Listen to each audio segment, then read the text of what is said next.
Rasulullah SAW mengatakan kullu mauludin yuladu 'alal fitrah. Setiap bayi yang terlahir itu di atas fitrah. Fitrah maksudnya di sini condong kepada tauhid dan berpaling dari syirik. Jadi fitrah di sini, fitrahnya manusia itu adalah mentauhidkan Allah. Itu sesuai dengan fitrahnya. Cuman karena ada syaitan yang mencabut manusia dari fitrahnya, sehingga manusia terjatuh pada perkara yang membahayakan, menyengsarakan dan membinasakan, yaitu kesyirikan kepada Allah. Dan syaitan menggambarkan itu adalah jalan keluar, itu adalah solusi, padahal itu adalah upaya syaitan melepaskan manusia dari fitrahnya. Dan juga peranan orang tua ini juga jadi sebab.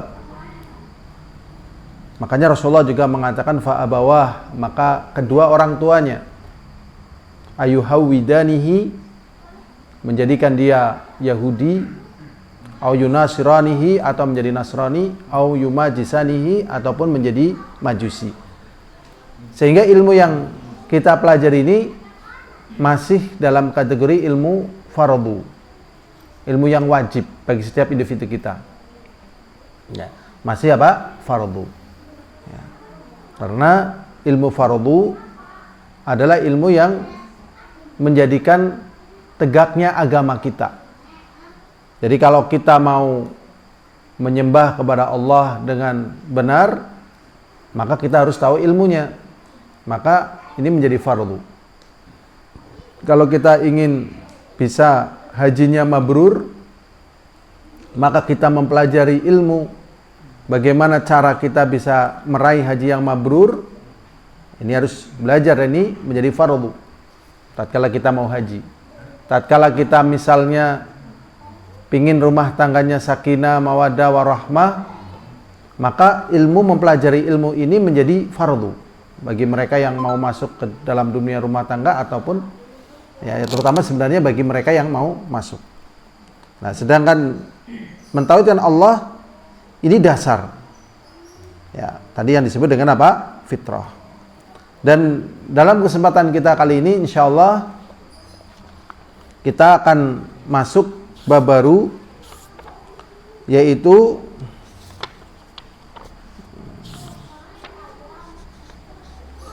babu minasyirki labsul halqati wal khayti wa nahwihima li raf'il bala au daf'i. Jadi kita akan mempelajari tentang satu bab termasuk daripada kesyirikan kepada Allah. Labsul halqah, memakai gelang. Memakai apa? Gelang. Tetapi wal khayti, dan benang, pakai gelang atau benang. Tetapi tujuannya adalah li raf'il bala, untuk mengangkat bala, petaka atau sakit atau penyakit, mengangkat. Au daf'i, atau menolaknya. Jadi kalau sudah jatuh, sudah kena, dia angkat biar sembuh. Kemudian kalau belum kena, ditolak. Ya, kalau sudah kena diangkat, kalau ya belum kena itu apa? Ditolak. Ini pelajaran penting ya, penting sekali ini. Nanti insya Allah kita akan mempelajari namanya hukum asbab. Ya. Hukum apa? Asbab. Jadi kita tidak boleh menjadikan asbab dengan sesuatu yang haram. Ya, tidak boleh. Ya, misalnya orang berobat dengan khomer misalnya. Ini nggak boleh. Yang kedua, orang tidak boleh menjadikan sebab dengan sesuatu yang tidak mampu. Dengan sesuatu yang tidak mampu. Contohnya benang, gelang untuk ngangkat penyakit atau menolak penyakit. Karena tidak mampu. Jimat untuk kekebalan, raja untuk penglaris gitu. Susuk untuk apa? Biar kebal, biar laris. Ya. Apalagi kira-kira ini? Gimana? Gelang penyu untuk pelet misalnya. Ya, batu akik. Pokoknya apa saja yang tidak mampu kemudian dijadikan sebagai sebab, ini nggak boleh. Kemudian yang boleh itu yang memang bisa dijadikan sebab. Contohnya misalnya orang panas dikompres pakai es atau pakai air atau makanan-makanan yang mendinginkan, ya. Misalnya kalau orang panas, kalau obat kimia misalnya pakai paracetamol misalnya. Ya, secara umum orang meyakini paracetamol ini adalah sebab turunnya panas. Sebab turunnya apa? Panas, karena memiliki khasiat. Ya, memiliki apa? Khasiat. Misalnya orang koloyo terus dikasih daging kambing 1 kilo suruh makan ternyata bergas gitu ya. Nah, 1 kilo bergas dan tambah sayang sama istri misalnya, tambah semangat. Ya, karena Al-Imam Ibnul Qayyim Al-Jauziyah mengatakan orang yang makan daging itu diberi 70 ya ketajaman mata. Jadi daging itu menyebabkan pandangan mata itu apa? Tajam. Makanya harimau dan teman-temannya matanya apa? Tajam. Beda dengan kelinci. Kelinci makanannya rumput. Harimau makanannya apa? Daging. Elang dan sebagainya. Makanya kita aja eman-eman gede duit tuku daging gitu. Itu manfaatnya mata kita tajam. Tajam ya. Ger kaki-kaki ya aja kakek daging lah ya. Kan anak waya-waya kan gitu. Sudah ya. Jadi kalau berkhasiat maka kita boleh gunakan itu. Bersamaan dengan itu kita tidak boleh menyandarkan ya yang berkhasiat itu mampu dengan dirinya sendiri. Misalnya panas dengan paracetamol. Nah, paracetamol itu merubah dirinya sendiri. Maksudnya yang menyebabkan turunnya panas adalah paracetamol. Yang menyebabkan bergejolak adalah daging kambing. Enggak, tetap dengan qada dan qadar Allah. Gitu. Karena kadang kalau sudah panasnya mau out gitu ya, paracetamol 100 kali lipat ya bablas. Kalau memang mau mati, misalnya mati lampunya gitu ya, dikasih daging kambing 10 kilo tetap mati gitu. Iya, jadi keampuhan itu tetap bertalian dengan qada dan qadar Allah. Nanti kalau sudah bisa memahami semacam ini, ya, itu tahu perkara-perkara yang masuk dalam kategori syirik. Karena yang namanya orang memasarkan syirik dengan kata-kata pertama diantaranya bagi yang percaya, yang kedua ini sebagai lantaran begitu. Itu ini kata-kata yang sering mengelabui. Maka kita lihat ya, yang jadi lantaran ini sesuatu yang memang berkhasiat atau tidak. Kalau tidak nggak boleh. Contoh, ya, kalau orang pingin hafal Quran, ya itu ada metode katanya Qurannya dibakar. Ya airnya apa? Diminum. Ya ini kan nggak nalar, ya kan? Nggak nalar, nggak boleh. Ya. Kita lanjutkan. Ya. Allah SWT berfirman, Kul ara'aitum ma tad'una min dunillah in aradani Allahu bi dhurrin hal hunna kashifatu dhurri aw aradani bi rahmatin hal hunna mumsikatu rahmatih kul hasbi Allah alaihi yatawakkalul mutawakkilun. Masya Allah nih ya, ayatnya ini agung sebenarnya loh ya, jadi tauhid itu memang jadi fitrah kita terjaga ya. Fitrah kita apa? Terjaga. Di sini Allah memerintahkan kepada nabinya, wahai nabi, katakanlah, afara'aitum, katakanlah pada mereka orang-orang musyrik ya, apakah pendapat kalian ataukah apakah yang kalian ketahui, ma tad'una min dunillah, dari apa saja yang kalian seru dari selain Allah. In aradani Allahu bi dhurrin, jikalau Allah Subhanahu wa taala ingin menimpakan kepada mereka mudarat, hal hunna kashifatu dhurri, apakah mereka mampu menyingkap mudarat yang Allah SWT mau timpakan? Jadi Nabi kita Muhammad SAW diperintahkan kepada ya, untuk berkata kepada orang-orang yang bersyirik ya, kalau misalnya Allah SWT sudah ingin menimpakan mudarat, mampukah mereka menolak mudarat tersebut? Tentunya tidak mampu ya. Misalnya ada 1 juta dukun menjaga nyawa orang yang mau mati gitu. Kira-kira tatkala Allah menginginkan nyawanya itu tercabut, bisakah 1000 dukun itu menahannya? Tidak. Kemudian kalau misalnya Allah berkehendak 1000 dukun nyawanya mau dicabut oleh Allah, ya, mampukah mereka menjaga nyawa-nyawa mereka sendiri? Tidak.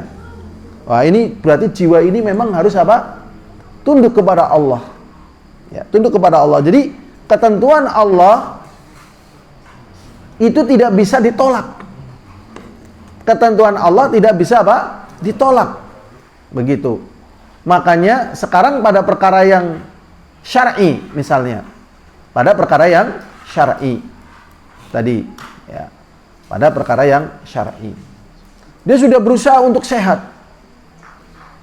Tetapi Allah takdirkan ya, meninggal dunia, bayangkan. Ya, tetap itu perkara itu tidak bisa apa? Ditolak.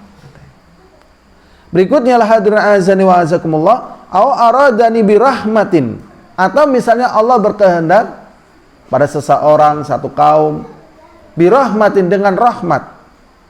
Hal hunna mumsikatu rahmati, kemudian ada orang-orang yang tidak suka dari sebagian orang ini mendapatkan rahmat.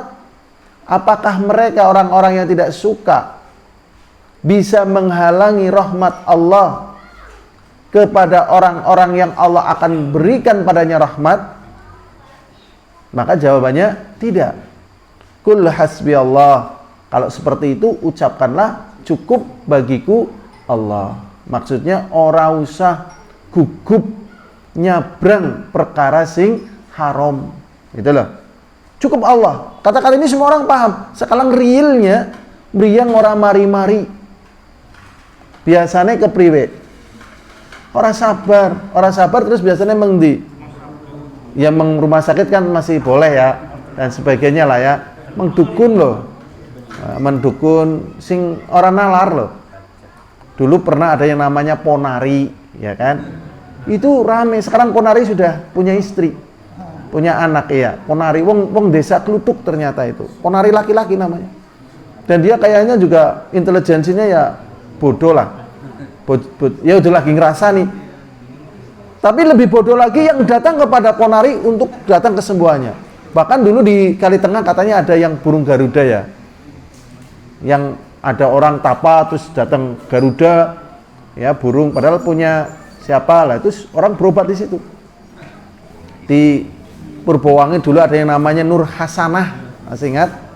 Siti Nur Hasanah anak MTS menemukan batu juga Saya masih ingat peristiwa itu.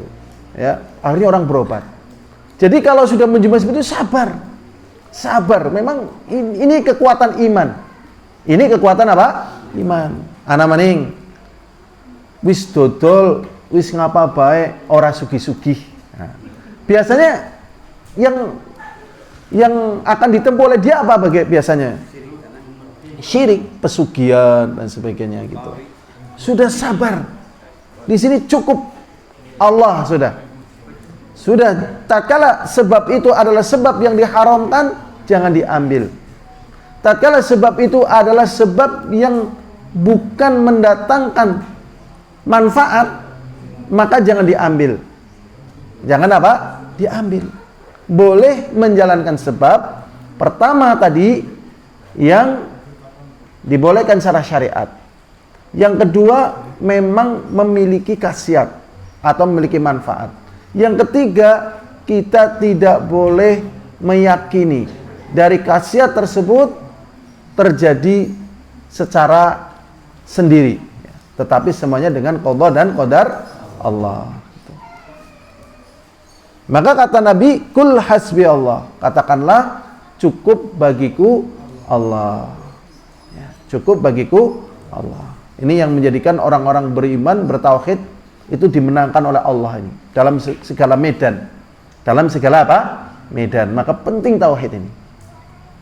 Penting sekali.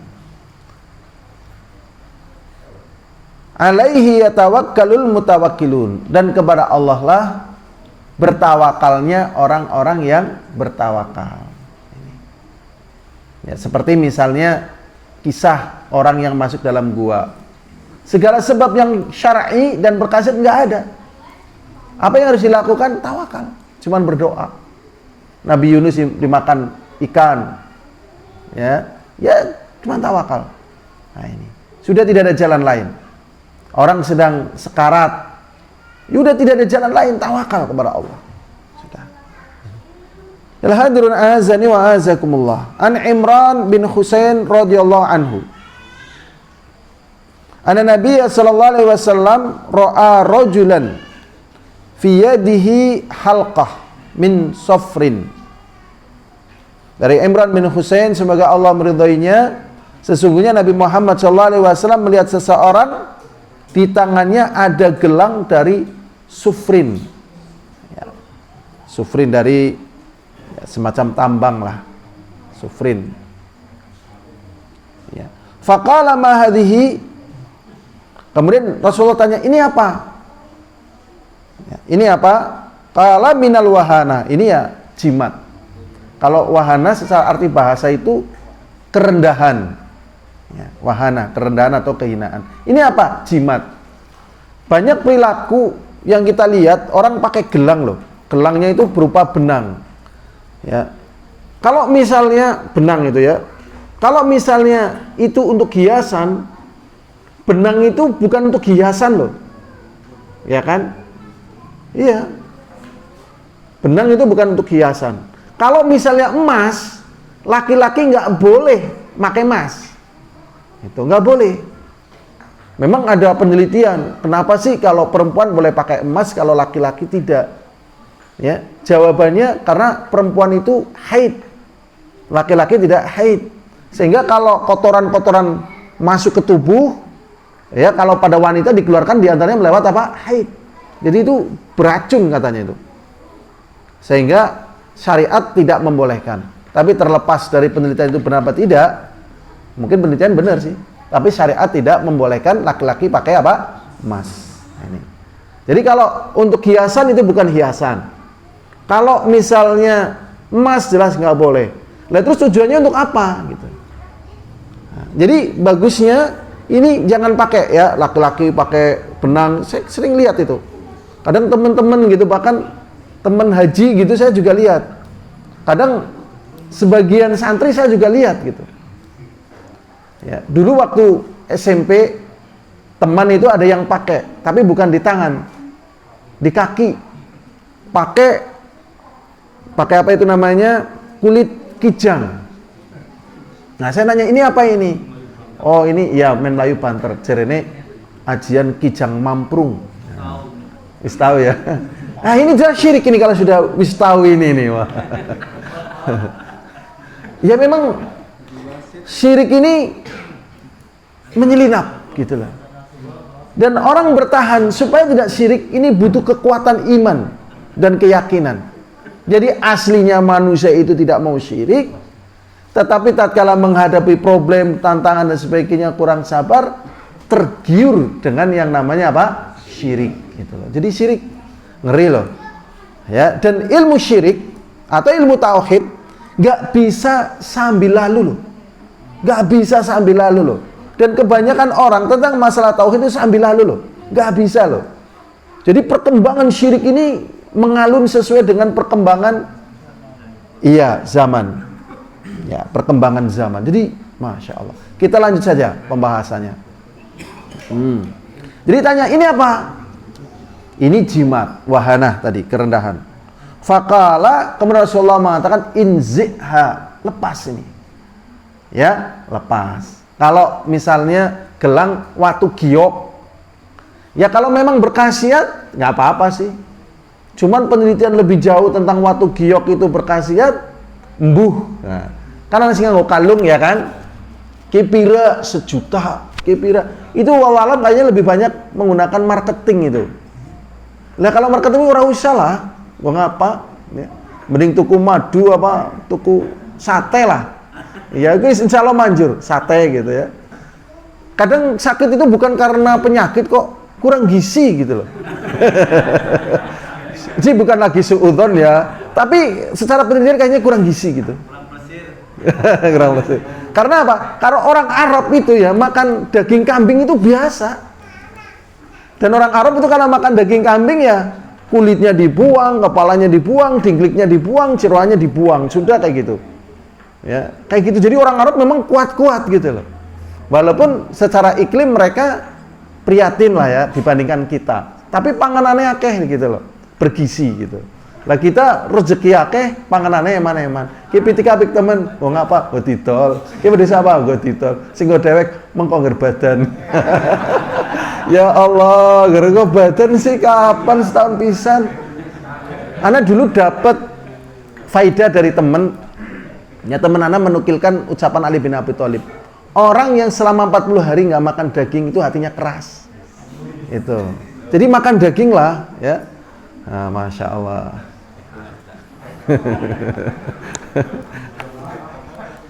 Lah ya kolesterol dan sebagainya. Pakai zaitun, jadi coel pakai zaitun. Minum zaitun, gitu. Ditawarkan. Jadi dagingnya berkhasiat, mudorotnya tertepis dengan hilang ya. Kita lanjutkan. Rasulullah mengatakan inzi'ha, lepas. Fa inna la taziduka illa wahana. Kamu pakai kayak gini ini kata Rasulullah, nggak menambah apapun kecuali kamu tambah rendah, tambah hina gitu. Wahana itu rendah. Yaitu tadi, ya perhiasan untuk khasiat ora, lah terus manfaatnya apa? Gitu loh. Tambah rendah. Jadi begini, terjadi perbedaan pandangan antara orang yang berilmu dengan tidak berilmu. Orang yang tidak berilmu menganggap itu tadi bagus. Orang yang berilmu, dia mesti wong bodoh, orang ngerti tauhid. Ya. Bahkan itu terjadi dalam dunia tanaman. Nek wit petene ora woh-woh, dijeret karo apa? Klambi bodol atau kukusan. Ya Allah ya Rabbi, tidak ada penelitian dari pertanian men petene woh dijeret karo apa? Kukusan atau klambi bodol coba. Tapi itu dilakukan. Ketahuan apanya di sini? Bodohnya. Ya Allah bodoh banget ya. Jadi kebodohan itu memang ketahuan kalau orang itu belajar. Gitu. Ngomong batas segi Lombok. Ini kita lanjut. Jadi Rasulullah mengatakan lepas. Karena tidak akan menambah apapun dari kebaikan kecuali kerendahan. Fa inna kalau mitta, ini ancaman yang ngeri ya. Dan jikalau kamu itu mati, lau mitta, wahia alaika, dan gelang itu, atau cincin itu, atau kalung itu, atau yang di perut itu misalnya, masih ada pada dirimu, ya, wahya alaik ma aflahta abadan, kamu tidak akan beruntung untuk selamanya. Ya Allah, maksudnya melebung neraka. Lah, perkara yang demikian ini apa nakut-nakuti atau kerasa benar? Tidak, ini kan dari Rasulullah. Dan ini memang dari sisi dunia tidak ada manfaatnya, dari sisi Allah SWT Allah murka. Allah murka. Ya, makanya tubuh orang-orang yang beriman kan bersih, ya kan? Dalam kalungnya kan orana kan, kalung orana, gelang orana, ya kan orana kabeh. Alhamdulillah tato ya orana. Iya bener tato orana sedikit kali. Sekarang tato manfaatnya apa gitu? Nggak ada. Dan itu syaitan yang membisikkan. Syaitan yang membisikkan. Jadi jangan tertarik. Misalnya lihat perempuan putih, ya kan? Terus di sini ada namanya, Painem misalnya. Nah, udah jangan dilihat. Kan kesannya jadi indah dan sebagainya. Enggak, ini bodoh ini. Ya, bodoh ini. Ya. Atau mungkin di sini ada gambar kupu-kupunya atau gambar mawar. Jangan tertarik. Ini syaitan yang memberikan gambaran indah. Kalau orang yang tahu, ya Allah, astagfirullahaladzim, musibah. Gitu. Kalau yang sudah tobat, nggak dibahas. Ya, tapi lihat fenomena ini kebodohan. Itu namanya tazyin minasyaitan.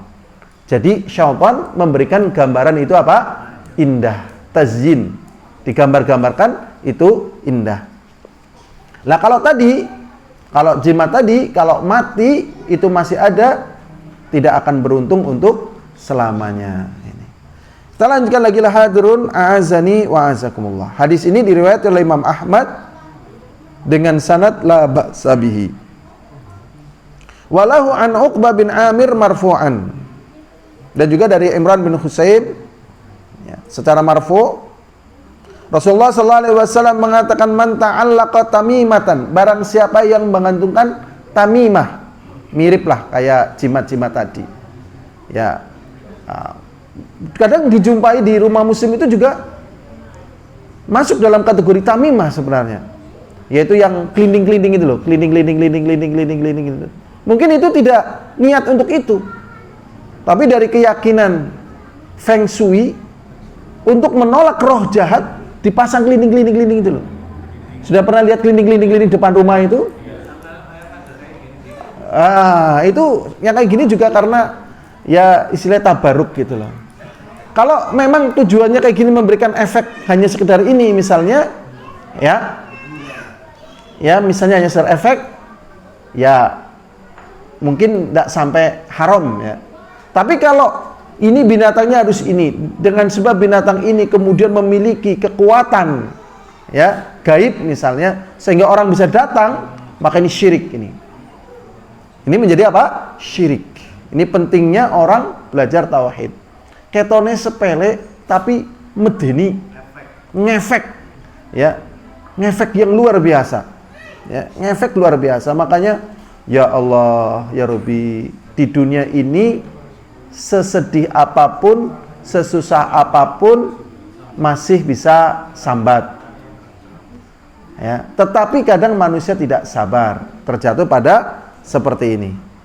Makanya Rasulullah SAW mengatakan, man ta'allaqa tamimatan, barang siapa yang menggantungkan jimat, fala atamallahu lahu, maka Allah tidak akan menyempurnakan untuknya. Zaman dulu kebo beti segi kalung. Ki niate nggo ngapa? Kebo, sapi, terus apa maning ya? Lepet ya, nang kene ya kan? Dulu sebagian orang pakai kalung. Ya, kalungnya itu gigi anjing dan sebagainya. Ini tujuannya apa gitu? Ini berbahaya. Ya, Rasulullah SAW mengatakan maka Allah tidak akan menyempurnakannya. Wa man ta'allaqa wada'atan, dan barang siapa yang menggantungkan wada'ah, ini jenis-jenis jimat. Ada yang namanya tamimah, ada yang namanya wada'ah, ada namanya wahana, gitu. Jimat-jimat mereka. Kalau di gelang, kalau di kalung, kalau di rumah, kalau di binatang, begitu. Jadi dikasih jimat-jimat. Ya. Fala wada'allahu lahu, maka Allah tidak akan menjaganya. Ya, tidak akan apa? menjaganya. Termasuk menggantungkan ari-ari, kan masih banyak orang gantung ari-ari. Mungkin ini nggak sampai syirik, mungkin ya, karena lah men go apa ya, go daripada orang gawean, nah misalnya daripada orang gawean, go memper-memper, dan betul-betul niatnya cuma go memper-memper aja daripada orang gawean, maka pada perkara yang demikian itu tetap tidak memper. Lebih baik dia menggantung sesuatu yang manfaat apa misalnya, ya apalah misalnya tanaman yang menyebarkan bau harum, bentuknya bagus, digantung misalnya, ya, atau pengharum ruangan, nah, digantung, nggak apa-apa, ini ada manfaatnya. Tapi kalau hari-hari, coba bayangkan, terus tampilannya apa? Biasanya ditaruh depan rumah, ditanam, terus dikasih lampu. Nah, ini kalau sudah meningkat seperti itu bisa syirik. Ini syirik itu. Ini kan maksudnya keadaan yang ada paling minimalnya adalah kebodohan, paling minimalnya, ya, bisa narik sampai ke syirik. Sampai apa? Ke syirik. Karena tatkala sudah terlepas, ini sudah tidak ada hubungan dengan bayi, itu nggak ada hubungan. Memang ini ya dipendem dan tidak ada ketentuan di larung dan sebagainya, nggak ada hubungan sudah. Itu nggak ada hubungan. Nah, itu masuk dalam kategori tatoyur. Masuk dalam kategori apa? Tatoyur. Memang pembahasan tauhid dipelajari sih enak, tapi yang medeni ya kan, medeni ini kan nyampluki. Tapi tetap harus disampaikan gitu loh. Sampaikan. Kalau nggak disampaikan ngeri. Coba ya, ini. Adakah di antara antum yang sudah menemukan jawaban mengapa kok sebagian kaum muslimin itu sangat dibenci oleh orang Hindu, bahkan sampai dibantai? Ternyata keyakinan mereka meyakini dari orang tua mereka adalah sapi. Jadi kalau sapi betina adalah ibu mereka, kalau sapi jantan adalah bapak mereka. Begitu. Kalau kalian menyembelih sapi, sama saja kalian menyembelih ibu kalian. Maksudnya ibu itu yang cikal bakalnya manusia gitu loh. Kalau menyembelih sapi jantan, maka menyembelih bapak kalian. Maksudnya cikal bakalnya. Kalau kita kan Adam dan Hawa gitu ya. Gitu, mau cikal bakalnya. Maka barang siapa yang membunuh sapi, maka dia akan disiksa di neraka sekian ribu tahun. Bayangkan. Ya Allah, terjadi perbedaan keyakinan ya kan. Tapi kan kita harus sampaikan. Binatang itu dijadikan oleh Allah itu halal. Kalau itu binatang apa? Halal. Yang nggak halal nggak boleh dimakan. Yang bertaring, yang itu. Nah, sapi termasuk yang halal. Boleh, dan itu bukan bapak kita gitu.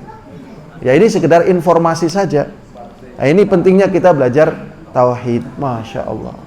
Penting sekali tauhid, ya. Penting sekali apa? Tauhid. Kita lanjutkan. Wa fi riwayatin, dan dalam riwayat, man ta'allaqa tamimatan faqad asyrak. Barang siapa yang menggantungkan tamimah, itu jimat, ya. Jimat mungkin di rumah ataupun yang lainnya tadi, maka sungguh dia telah berbuat apa? Syirik. Jadi jangan ikut-ikutan feng shui, horoskop, itu jangan. Ya, yang tusuk sate, yang ada hook, ada ini, ada itu jangan. Ya, Masya Allah, ngeri. Dan setiap tempat itu punya petung sendiri. Punya apa? Petung. Nah, petung.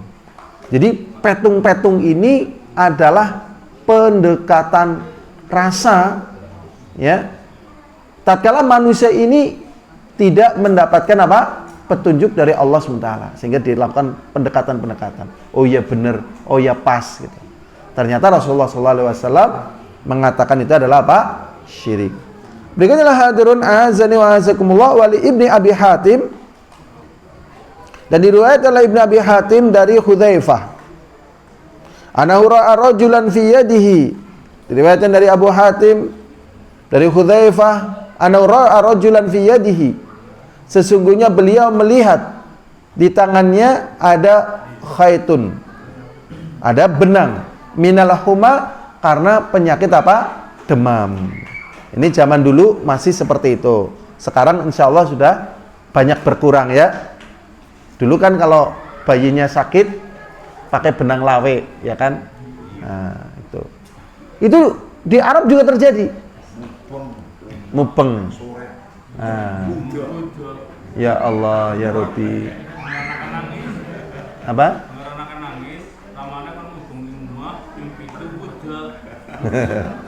Itu kan dari sisi khasiat nggak ada hubungannya kan, ya kan, dari khasiat loh, dan dari yang ini Masya Allah. Kalau dari keyakinannya masuk dalam kategori apa? Syirik.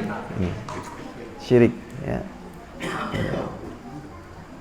Jadi dari Ibnu Abi Hatim, dari Hudzaifah, anna ra'a rajulan fi yadi khaitun, di tangannya itu ada benang tadi, minal huma ya, untuk menolak penyakit demam.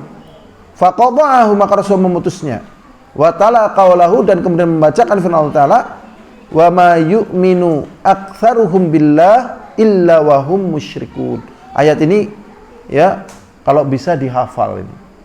Ya. Surat Yusuf ayat 106. Allah SWT Nabi Muhammad SAW membacakan firman Allah SWT, wa ma yu'minu aktsaruhum billahi wa hum musyrikun. Wa ma yu'minu, dan tidaklah orang-orang yang beriman kepada Allah, ya, wa ma yu'minu aktsaruhum billah, dan tidaklah orang-orang yang beriman kepada Allah, kebanyakan mereka, illa wa hum musyrikun, kecuali mereka berbuat apa? Syirik. Coba kita baca bareng-bareng ya. Wa ma yu'minu aktsaruhum billahi illa wa hum musyrikun. Ulang lagi, wa ma yu'minu aktsaruhum billah illa wa hum musyrikun.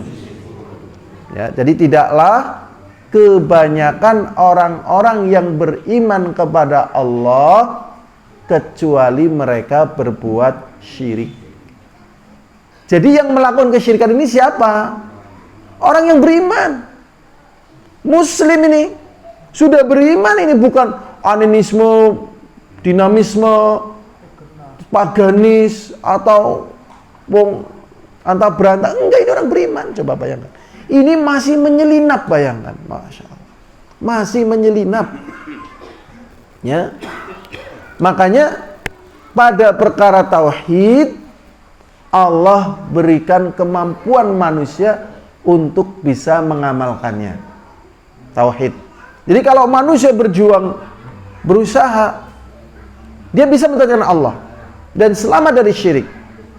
Tetapi kalau masalah berbuat dosa, tidak ada di antara manusia yang bisa lepas dari perbuatan dosa. Ini maksiat maksudnya. Saya ingin nanya, adakah di antara kita yang belum pernah maksiat?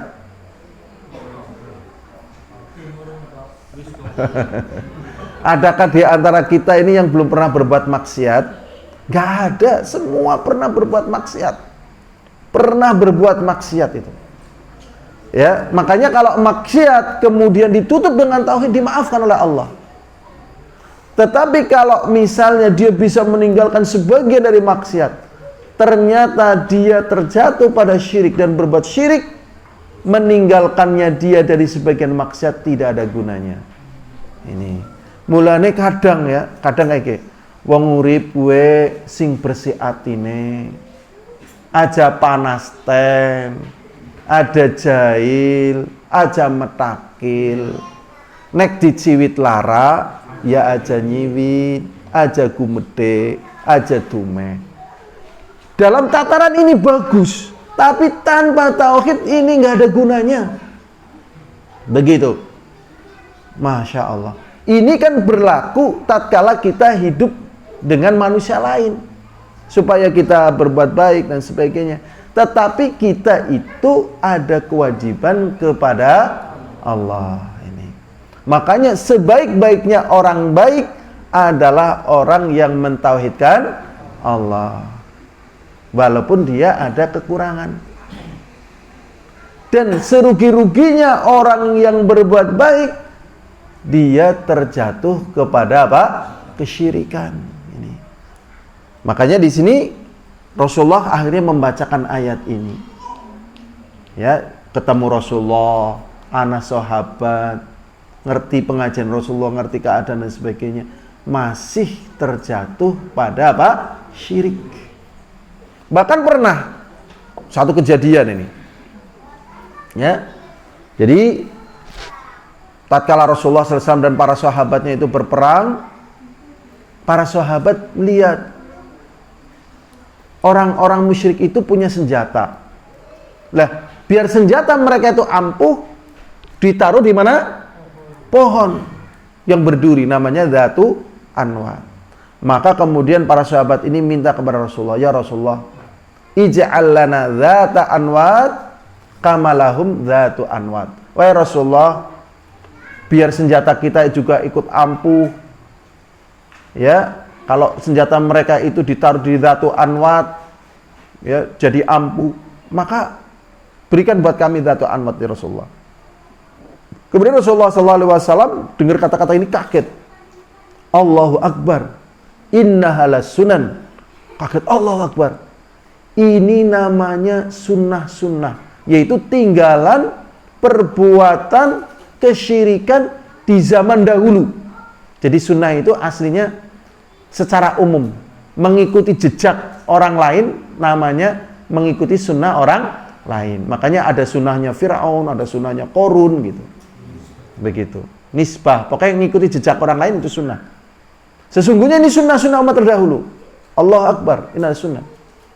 Dan dahulu umatnya Musa alaihi salatu wassalam mengatakan kepada Musa, ya Musa, ij'al lana aliha kama lahum aliha. Wahai Musa, bikin buat kami Tuhan-Tuhan yang banyak, sebagaimana mereka punya Tuhan-Tuhan yang banyak. Jadi jangan gimir untuk masalah peribadatan hanya kepada Allah. Kalau yang lainnya monggo, kayak motore loro, nyong motore loro uli apa ora? Uli, kayak pite loro, aku pite loro uli apa ora? Uli, dan seterusnya. Tapi kalau untuk Allah SWT nggak boleh. Dan dari sini ketahuan agama yang masih murni, agama yang masih asli dari nabi ke nabi terus sampai zaman kita ini, terletak pada perkara tauhid. Terletak pada perkara apa? Tauhid. Ya, makanya orang kan mengatakan, loh, kabeh-kabeh agama sih ngajarna kebaikan, kebajikan, orang anak sing elek. Tapi kalau dirunut pada tauhid, mulai ketahuan, ya kan? Jangankan di tempat lain, di tubuh Islam, seperti yang dikatakan Rasulullah, terjatuh. Begitu. Masya Allah. Semoga Allah selamatkan kita, ya, dari perkara apa? Syirik. Berikutnya lah hadirun, azani wa azakumullah. Di sini ada beberapa pelajaran yang bisa kita ambil. Yang pertama, at-taghlid fi labsil halqah wal khayt wa nahwihima limithli dzalik. Yang pertama dari pelajaran yang bisa kita ambil, ancaman yang sangat keras bagi mereka yang memakai gelang atau benang atau yang semisalnya. Pakai lah. Limithli dzalik, untuk tujuan seperti itu. Ini masuk dalam kategori apa? Syirik. Ya. Kalau susuk hanya sekedar untuk kesehatan, ini boleh apa enggak? Kan ada susuk men panjang umur, men orang mati, men kebal. Ini susuk untuk kesehatan aja loh. Saya nggak ada keyakinan apapun, ini susuk biasa aja. Cuman biar sehat gitu aja. Kenapa nggak boleh?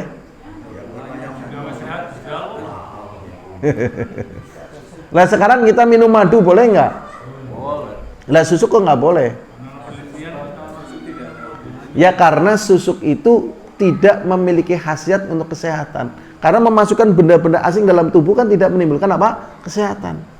Jadi untuk berobat ya yang memang berkhasiat gitu. Kalau tidak berkhasiat nggak boleh. Misalnya berkhasiat saja barang itu adalah haram, itu juga nggak boleh. Contohnya air kencing. Nah, keyakinan manusia kalau kena diabetes obatnya apa? Kencingnya sendiri. Ya, sekarang minum air kencingnya sendiri untuk diabetes biar sembuh dari diabetes, boleh apa tidak boleh? Tidak boleh, boleh apa tidak boleh? Misalnya berkhasiat loh. Jadi misalnya berkhasiat tidak boleh karena itu haram dan kenyataannya tidak berkhasiat. Ya, tetapi di dalam Sahih Bukhari itu sudah ada pengingkaran. Nah, cacing itu memang ada khasiatnya. Tapi saya pernah nanya kepada yang Yaman ya, Syekh di Yaman, waktu saya di Yaman, mereka berpendapat tidak boleh karena jijik. Tapi orang Indonesia terhadap cacing nggak jijik. Orang Indonesia loh, gitu, dan berkhasiat sehingga ya kalau bagi orang Arab karena mereka jijik ya janganlah. Ya, seperti orang Kalimantan itu makan belut itu jijik, makan lele itu jijik. Panggil tuh orang Jawa tuh biar belutnya dimasak gitu. Jadi jijik mereka itu. Terus kalau minum teh yang teh tubruk mereka juga jijik. Sampah diminum gitu. Ya wajar ya mereka itu banyak ikan banyak apa gitu kan jenis belut dan sebagainya nggak tertarik. Tapi di Jawa kan belut harganya mahal. Tapi sebagian orang deleng belut itu takut jijik. Ya sehingga kadang di sebagian tempat itu sampai besar-besar sidatnya karena nggak ada yang mau ambil begitu. Kita lanjut. Jadi yang berkhasiat aja yang halal. Kalau nggak halal tidak boleh. Berikutnya yang kedua, ana sahabi lau mata. Masya Allah. Di sini ya.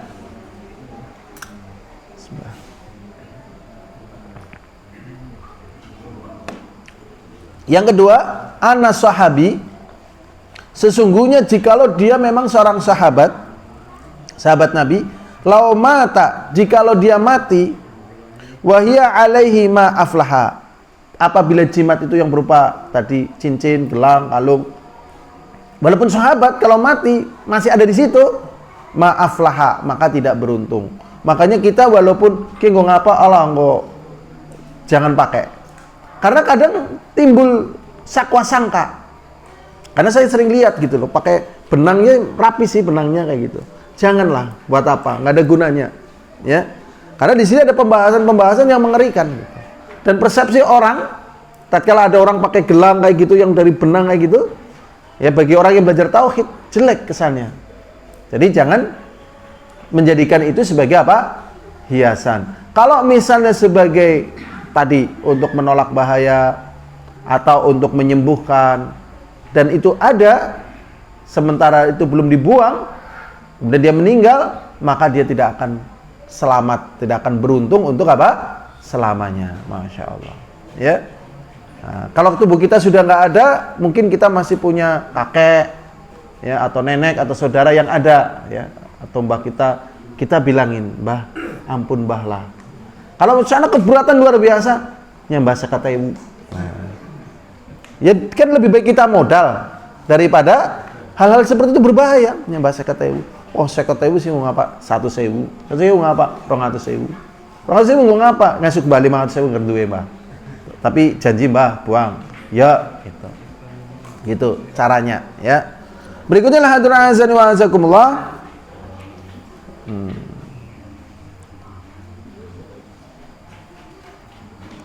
Fihi syahidun li kalami sahabah. Di sini ada dalil dari ucapan sahabat, anna syirkal asghar akbaru minal kabair. Sesungguhnya syirik besar termasuk, sesungguhnya syirik kecil termasuk dosa besar yang paling besar. Berikutnya yang ketiga, annahu lam ya'dzur bijahalah. Di sini ya, ini ada pembahasan yang Masya Allah ya, mengerikan ya. Di sini dikatakan annahu lam ya'dzur bil jahalah. Sesungguhnya tidak diberikan uzur, tidak diberikan maaf walaupun dalam keadaan tidak tahu. Misalnya tadi niatnya ya kata tadi, lah daripada orang nganggo apa-apa lah, nggo serep, nah, yang gombok menawa, gitu kan. Bukan manfaatnya ya alhamdulillah. Orang manfaatnya ya ora apa-apa, gede nih kayak ora bot. Nah, kayak gitu kan. Daripada kosongan lah. Masa menungsa kayak pitik, orang apa-apane ya kan. Pitik kan orang ana gelange, orang ana cincin, orang apa-apa ya kan. Menggo bedakna karo pitik karo wedhus. Ngeluwes-luwes. Ya. Nah, tatkala dia mati, ternyata di situ ada unsur-unsur dia tadi seperti itu tadi. Ya bisa menolak bala ya alhamdulillah. Ora ya ora apa-apa, wong ora rabot. Ini sudah masuk dalam kategori syirik. Dan dia tidak tahu, maka tidak diberikan maaf oleh Allah. Dalam artian tadi tidak akan beruntung untuk selamanya. Medeni medeni. Barang sepetil bisa nyengsarakna gitu loh. Ya, nyerimpeti mlebung surga gitu loh. Nyerimpeti mengumah apa mengendi sih ora masalah. Nyerimpeti mlebung surga gitu. Nih, tapi kayaknya waktunya sudah habis ya. Ini saja yang bisa kita sampaikan. Mungkin ada pertanyaan, monggo sebelum kita tutup. Nggih. Bukan pertanyaan, tapi ada permohonan doa dari keluarga Agus Suyanto untuk Agus Suyanto yang kemarin meninggal hari Rabu sore kisaran jam 3:30. Ini ada yang minta doa untuk Mas Agus Suryanto, ya semoga Allah menerima amal solehnya ya, dan mengampuni dosa-dosanya, dan semoga Allah SWT menggolongkan Agus Suryanto ini menjadi golongannya orang-orang yang dicintai oleh Allah, dicintai oleh Allah dan tempat-tempat yang mulia. Mungkin ada yang lainnya? Kalau suara burung perkutut itu enak itu apa termasuk syirik?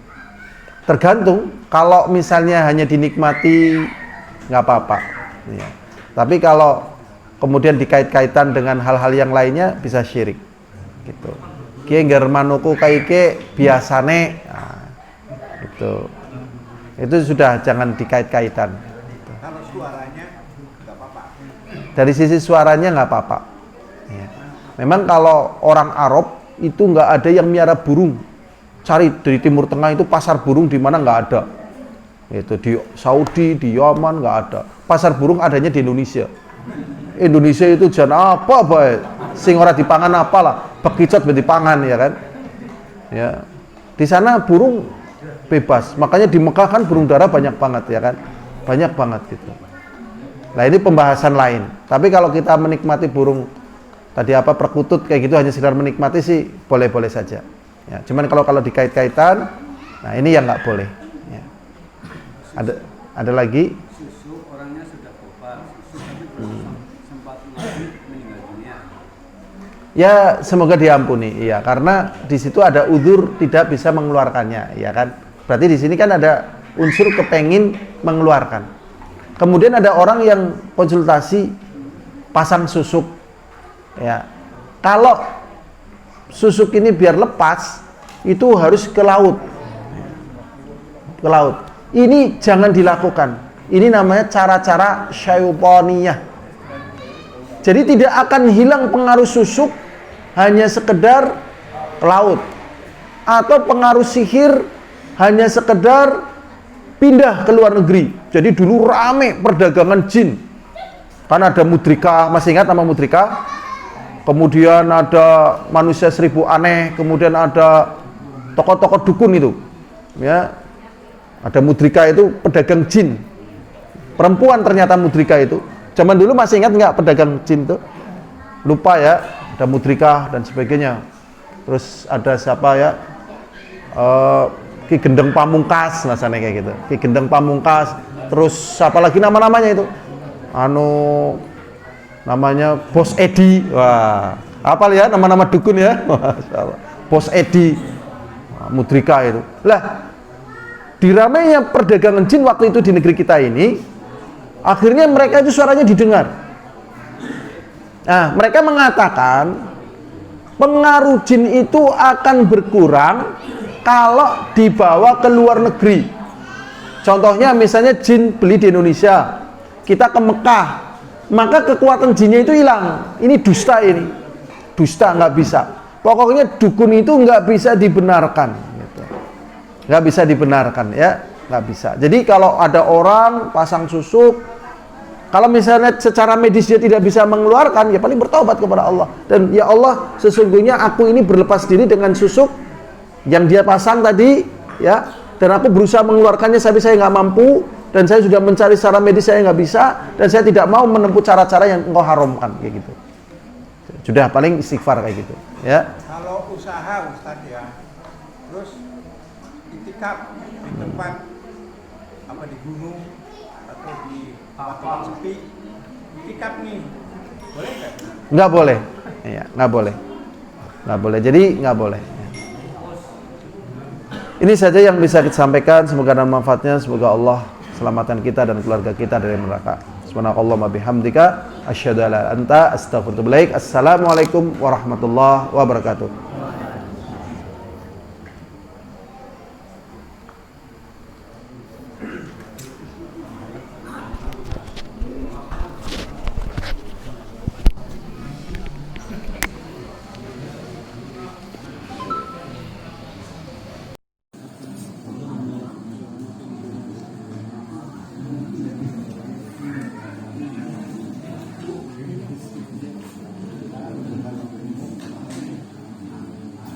Tambah.